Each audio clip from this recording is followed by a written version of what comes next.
කොහොමද යාළුවනේ? ඉතින් මේ දිවාඩු දවසක් කිරිදා මේ හවස් වරුවේ ඉතින් මට වැඩක් තිබෙන්නේ නැහැ. මං ආවා දැන් වෙලාව 3:00 විතර ඇති.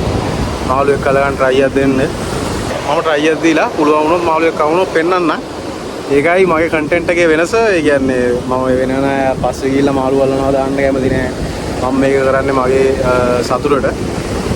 මේ හින්දා මොකක් හරි අහුනොත් රෙකෝඩ් කරලා දාන්න.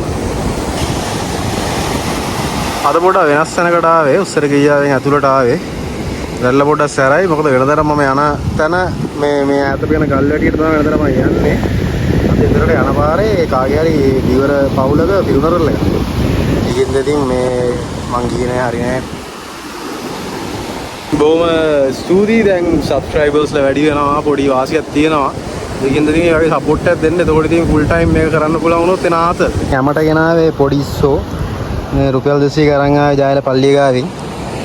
මේ බලමු try එකක් දීලා ඉස්සොන්ටවත් chance එකක් තියෙද කියලා. හරි. අද ඉතින් මේ ඉරිදා හින්දා ටිකක් කට්ටිය අඩුයි. අනිත් එක මේ තැන පොඩ්ඩක් වැඩි කට්ටිය එන්නේ නැති ප්ලේස් එකක්ද කොහෙද? ඊයේම තැනට ගියේ.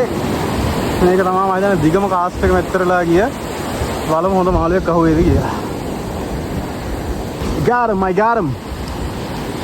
Got him. පළවෙනි මාළුව අහුණා. මොකෙද්ද කියලා තමයි දන්නේ නැත්තේ. ටික කමුතු ලස්සන මාළුවෙක්.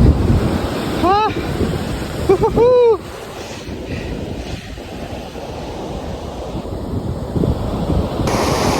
ඔන්න මුල්ම මාළුව අහුණා. මේක පේනවනේ. මේ මොකෙද්ද කියලා තමයි ප්‍රශ්නේ. ටික කමුතු මාළුවෙක්. කහපාට වගේ තියෙන අමුතු මාළුවෙක්. සම්දයක් තියෙනවා. ඔයගොල්ලෝ දන්නවා නම් කමෙන්ට් එකක් දාලා යන්න මොකෙද්ද කියලා.